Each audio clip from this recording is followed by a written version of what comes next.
Bismillahirrahmanirrahim. Hi, Assalamualaikum warahmatullahi wabarakatuh, and a very good evening to everyone. We are very pleased to present our research paper entitled of E-Waste Management Awareness among students of Universiti Teknologi Mara UiTM Campus Seremban 3. But first of all, I would like to introduce myself. My name is Syahrul Idham bin Muhammad Nazri, and a good friend of mine, Muhammad Aizul Aswad bin Amir, and our benevolent supervisor, Dr. Farah Adila binti Abdul Rahman. I would like to give a short scenario where nowadays there was a critical environmental issue called electronic pollution. This electronic pollution will create a type of hazardous e-waste contents of toxic substances that could contaminate our land and affecting the public health. Thus, what are the initial steps to prevent and reduce all of this from happening towards the future? Yes, it is called e-waste awareness. Without wasting time, let us proceed our presentation. Please sit back and enjoy.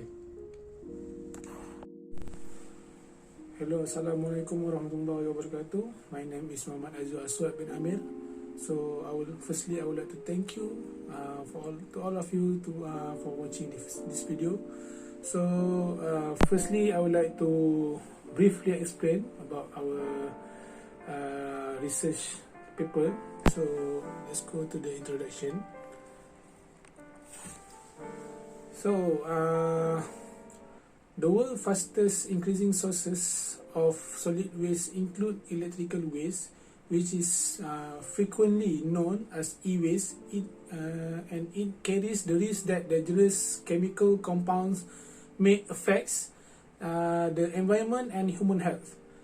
Electrical or electronic equipment is called e-waste, comprising any components, electronic components, or consumables that forms parts of the equipment when unloaded. E-waste is all of electronic waste and computer equipment components abandoned as waste by owners who are not intended to be reused, such as electric and electronic equipment.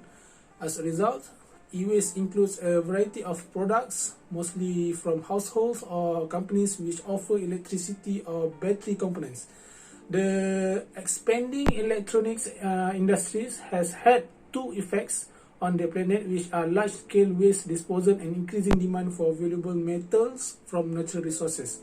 The rising consumers' demand and a short lifespan on electricity and electronic equipment might account for this very high e-waste creation rate. The United Nations reports that e-waste was collected and repurposed correctly by 8.9 million tons out of 44.7 million tons, which is only 20% from the total amount. For e-waste creation in Malaysia, the most recent number in 2019 was around 1 million metric tons. This data shown an increase compared to 2017. The anticipated quantity of around 690 million metric tons of e-waste generation may be achieved by 2010 to 2020. In this part of literature review, I would like to put on the insight into e-waste awareness in Malaysia. As we can see, awareness means concern about and well-informed interest in a particular situation or development. In terms of e-waste, it conveys a meaning of knowledge and concern about the situation of increased amount of e-waste, also the impact given by them towards our environment and health. Furthermore, awareness of recycling process as a part of e-waste management is a good approach to reduce the environmental impacts. Thus, the Department of Environment Malaysia had raised a website that could cater the e-waste awareness problems by providing massive information about e-waste concept, estimation of amount, and how e-waste households can be disposed of in Malaysia. Nonetheless, awareness of the societal effects of e-waste decreases the degree of environmental contamination and detrimental public health consequences.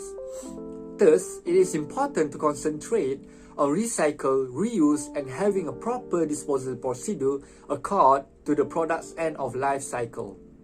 With great intervention, such practices will impact people's environmental experiences. For the next point is the knowledge, attitudes, and practices theory. Wang et al., as referred, identified that there was a clear relationship between awareness toward knowledge, attitude and practices where the finding demonstrates the importance of increasing air quality awareness among Shanghai communities. The awareness of the community seems absorbed through general education and environmental conservation initiative and interventions. The KAP model also highly oriented and minimal. It is a popular technique used for examining human behavior when an environmental issue impacts them. Hence, this research adopts the KAP model to explore more on e-waste management awareness. So the next point is about our methodology. The study is based on a qualitative technique in order to better understand the aspects which impact the e-waste management awareness of students by examining substantially connected literature. This explains the data collecting techniques in terms of the strategy and instrument used for data collection and sampling. The information was collected via online video interviews with students from UiTM Seremban 3. Interviews face-to-face might provide rich data, establish links with interviewees and understand a difficult subject. The reason we are choosing the student of UiTM Seremban 3 is we want to focus from the smallest scope of community in order to get a valid level of awareness before conducting a study with a large scope of community. Not only that, we also choosing the Part 6 student from AM226, which is the final semester students in course of environmental administration. The expectation before conducting the study is the students should be more aware regarding the topic, especially they are the students who are focusing in the topic of environment. This is the reason why we are choosing the Part 6 student from AM226 in UiTM Seremban 3. In the creation of the interview question, the research utilized the KAP model. This comprised the question of knowledge, attitudes and practice to determine the level of awareness student about e-waste management.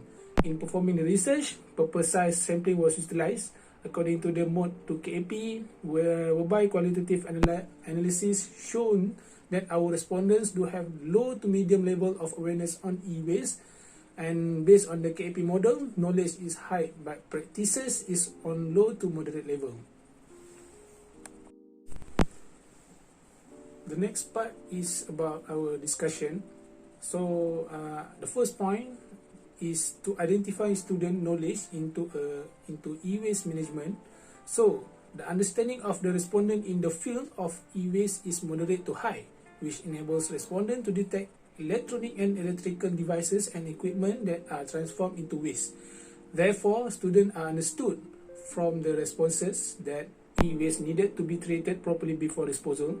Nevertheless, they did not expressly declare the unique treatment specified. In addition, the majority of respondents strongly accept that e-waste management is a solution to the environmental hazard risk reduction in Malaysia. Thus, respondents have just a few precise details about the government's e-waste management regulation. The study shows that the student knowledge and awareness of the e-waste management rules will remain low to moderate, as students were not aware of the right approach to dispose of e-waste and did not have effective knowledge. This might lead to policy change in Malaysia focusing on solid waste handling with suitable storage, disposal and infrastructure requirements from fundamental issues to long-term waste handling. Thank you. On this discussion part, the second objective of this research is to verify students' understanding on the effects of e-waste on environment. For the result, it has shown that the student could identify the harmful effects of e-waste towards environment as the components and chemical substances would lead into environmental problems. The duration of e-waste to be decomposed and e-waste were made to resist decomposition, becoming a threat to the environment. Therefore, the lower prices of gadgets and a fast-paced manufacturing processes has a result in a surge in the number of electronics in Malaysia. Therefore, the adverse effects of e-waste towards humans' health were not being identified by the respondent because it shows no threat towards them. The electronic waste causes a slew of environmental health issues, since radioactive and hazardous chemicals are released into the air, water and land. For the last part on the discussion, The objective will be on to determine students' intention on disposing unused electronic devices properly. We had discovered that the respondents have the intention to properly dispose unused electronic devices. Nonetheless, from the great view of individual perspective, the standards and belief, they have the rational reasoning to keep the unused electronic device first in a place, then it will be proceeding with their intention to dispose, sell or recycle. Moreover, the majority of the respondents still remains their electronic and electrical devices such as smartphones and laptops until it will be becoming malfunction or broken. By noticing about it, the utilization on the lifespan of the device has an impact on people's willingness to consume a thing until it reaches the end of its life. Finally, a positive finding be found where the students' intention to spread awareness of proper e-waste management towards their peers and community. This will eventually boost their behavior towards correct disposal behavior and actions. Thus, will create a great awareness towards whole community. To conclude, we believe that increased government initiative regarding this issue will address some of the consequences onto environment and public health. Therefore, as be given the authority and ability to change the behavior of the consumers, the government should concentrate on establishing a culture of proper e-waste management. Hence, by securing education onto students and adults, this will help making a good example for children in handling e-waste properly. As a result, the study suggests that UiTM Seremban 3 develop methods for collecting and recording data on e-waste management in more comprehensive manner. Thank you very much.